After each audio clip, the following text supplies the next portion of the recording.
بسم اللہ الرحمن الرحیم۔ سوال کیا گیا ہے کہ ہم کیوں اللہ تعالی کی عبادت کریں۔ بسم اللہ الرحمن الرحیم۔ بہت اچھا سوال آپ نے کیا ہے کہ آخر کیوں ہم اللہ تعالی کو اپنا معبود مانیں اور کیوں ہم صرف اور صرف اللہ تعالی کی ہی عبادت کریں۔ اللہ تعالیٰ نے پورے قرآن مجید میں کہیں بھی یہ بات ارشاد نہیں فرمائی کہ میں تمہارا معبود ہوں بس آنکھیں بند کر کے مجھے مان لو، میں طاقتور ہوں، میں اپنی طاقت کے بل بوتے پہ تمہیں منوانا چاہتا ہوں، لہذا تمہیں کوئی غور نہیں کرنا، کوئی فکر نہیں کرنا، کوئی تدبر نہیں کرنا، بالکل عقل استعمال نہیں کرنی اور تمہیں بس میری عبادت کرنی ہے۔ ایسی کوئی بات اللہ تعالیٰ نے قرآن مجید میں نہیں ارشاد فرمائی۔ اللہ تعالیٰ نے اپنے آپ کو جو معبود بتایا ہے تو اللہ تعالیٰ نے انسانوں کو اس کے دلائل دیے ہیں اور انسانوں کو لاجواب کر دیا ہے، اور پھر اللہ تعالیٰ نے اس بات کو پیش کیا ہے کہ یا تو تم میری ان باتوں کا جواب دو، میرے ان دلائل کا جواب دو، اور اگر تمہارے پاس کوئی جواب نہیں ہے تو پھر تمہیں یہ ماننا پڑے گا کہ تمہارا معبود صرف اور صرف اللہ ہے۔ تو یہ دلائل کیا ہیں؟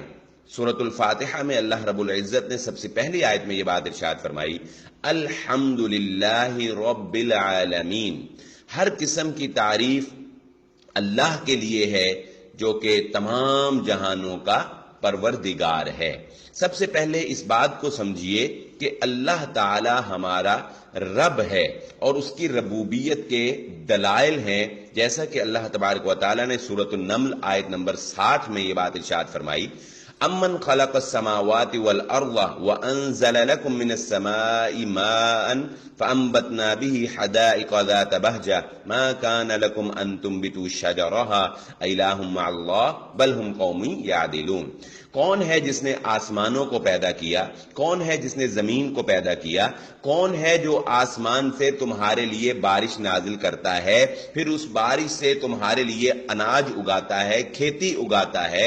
اے انسان، ما کان لکم ان تنبتوا شجرہا، تیرے اندر یہ طاقت نہیں ہے، اللہ کے علاوہ کسی اور میں یہ طاقت نہیں ہے کہ وہ کوئی پھل، وہ کوئی درخت اگا سکے۔ تو پھر اللہ تعالیٰ نے یہ بات ارشاد فرمائی، اِلٰہٌ مع اللہ بل ہم قوم یعدلون، بتاؤ کیا اب اللہ کے ساتھ کسی اور معبود کی گنجائش ہے؟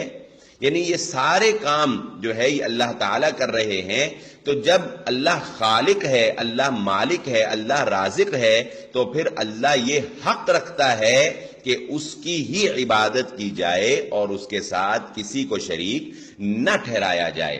پھر اللہ تعالیٰ نے مزید قرآن مجید میں اپنے یہ دلائل پیش کیے ہیں، اپنی ربوبیت کے دلائل، جیسا کہ اللہ رب العزت نے پھر سورۃ النمل آپ دیکھیں آیت نمبر 68 میں اللہ رب العزت نے ایک اپنی بہت بڑی نشانی کا ذکر کیا، وَأَوْحَىٰ رَبُّكَ إِلَى النَّحْلِ أَنِ اتَّخِذِي مِنَ الْجِبَالِ بُيُوتًا وَمِنَ الشَّجَرِ وَمِمَّا يَعْرِشُونَ۔ اللہ تعالیٰ نے فرمایا کہ تمہارے رب نے مکھی کو وحی کی، یعنی مکھی کو یہ بات سکھا دی اللہ تعالیٰ نے کہ کس طرح پہاڑوں میں اور درختوں میں گھر بنا کر اور وہاں پر کس طرح سے رس چوس کر پھلوں سے اور وہاں پر شہد بنانا ہے۔ یہ اللہ تعالیٰ کی اتنی بڑی نشانی ہے شہد کی مکھی کہ آپ اس پر غور کریں کہ ایک چھوٹی سی مکھی میں اللہ تعالیٰ نے اتنا بڑا کارخانہ رکھ دیا ہے کہ اس میں شہد بھی ہے، جس کے بارے میں فرمایا کہ شفاء للناس، یہ اس میں انسانوں کے لیے شفا ہے، اور وہی مکھی اگر انسان کو کاٹ لے تو زہر انسان کے جسم میں جاتا ہے، اس میں زہر بھی ہے۔ یعنی اتنی سی مکھی میں شہد بھی ہے اور اتنی سی مکھی میں زہر بھی ہے، تو بتاؤ اس مکھی کا خالق کون ہے؟ اس مکھی کا خالق صرف اور صرف اللہ رب العزت کی ذات ہے۔ پھر سورۃ النمل آیت نمبر 66 میں اگر آپ دیکھیں گے 66 نمبر آیت میں اللہ تبارک تعالیٰ نے فرمایا، وَإِنَّ لَكُمْ فِي الْأَنْعَامِ لَعِبْرَةً نُسْقِيكُم مِّمَّا فِي بُطُونِهِ مِن بَيْنِ فَرْثٍ وَدَمٍ لَبَنًا خَالِصًا سَائِغًا لِّلشَّارِبِينَ۔ اللہ تعالیٰ ہی وہ ذات ہے جس نے چوپایوں کو تمہارے لیے ایک نشانی بنایا ہے، اور اللہ تعالیٰ ان کے پیٹوں میں سے تمہیں پلاتا ہے۔ کیا پلاتا ہے؟ لبنًا خالصًا، خالص دودھ پلاتا ہے جو گوبر اور خون کے درمیان میں سے تمہارے لیے ہوتا ہوا آتا ہے، سائغ للشاربین، اور پینے والوں کے لیے غذائیت سے بھرا ہوا ہے۔ بتاؤ یہ اس کا خالق کون ہے؟ کون ہے یہ جو چوپایوں کے اندر دودھ دینے والے جانوروں کے اندر اس نظام کو چلا رہا ہے؟ تم نے کبھی دیکھا ہو کہ اس نظام کے اندر کوئی گڑبڑ یا اس نظام میں کوئی خرابی کبھی تم نے دیکھی ہو؟ تو اللہ تعالیٰ نے پھر اللہ تبارک و تعالیٰ نے فرمایا مرج البحرین یلتقیان، دو دریا تم دیکھو برابر چل رہے ہیں۔ پاکستان میں اٹک کے مقام پر لوگوں نے دیکھا ہے، آپ دیکھ سکتے ہیں کہ دو دریا برابر چل رہے ہیں، ایک کا پانی مٹیالہ رنگ کا ہے، ایک کا پانی صاف رنگ کا ہے، ایک کا پانی نمکین ہے، ایک کا پانی میٹھا ہے۔ تو کون ہے جو ان دریاؤں کو آپس میں نہیں ملنے دیتا؟ تو ان تمام باتوں کا جواب انسان کے پاس صرف یہی ہے کہ وہ صرف اللہ ہے۔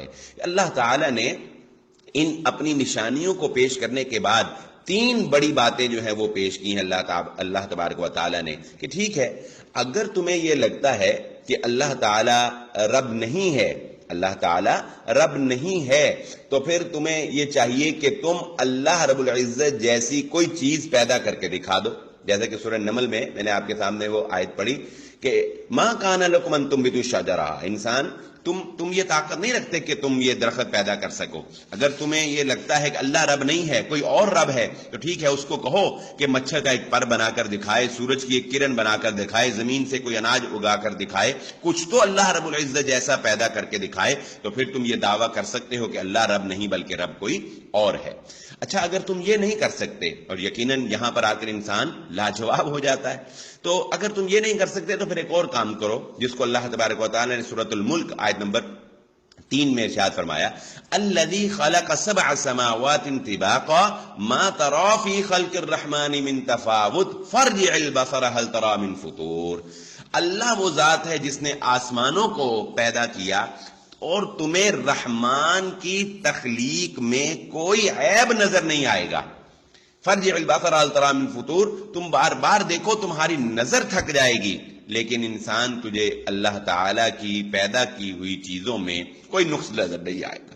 اچھا پہلا کام تو تم نہیں کر سکے، چلو پھر ایسا ہی کر کے دکھا دو کہ اللہ نے جن چیزوں کو پیدا کیا ہے ان میں کوئی عیب تلاش کر کے دکھا دو۔ کہہ دو کہ انسان کی آنکھیں یہاں پر نہیں ہونی چاہیے تھی، یہ ماتھے کے اوپر ہوتی تو زیادہ خوبصورت ہوتا۔ انسان کا جو ڈھانچہ اللہ تعالیٰ نے جو سانچہ بنایا ہے، بتاؤ کہ اس میں کوئی عیب کوئی نقص ہے، اس سے بہتر کی کوئی ہو سکتا تھا۔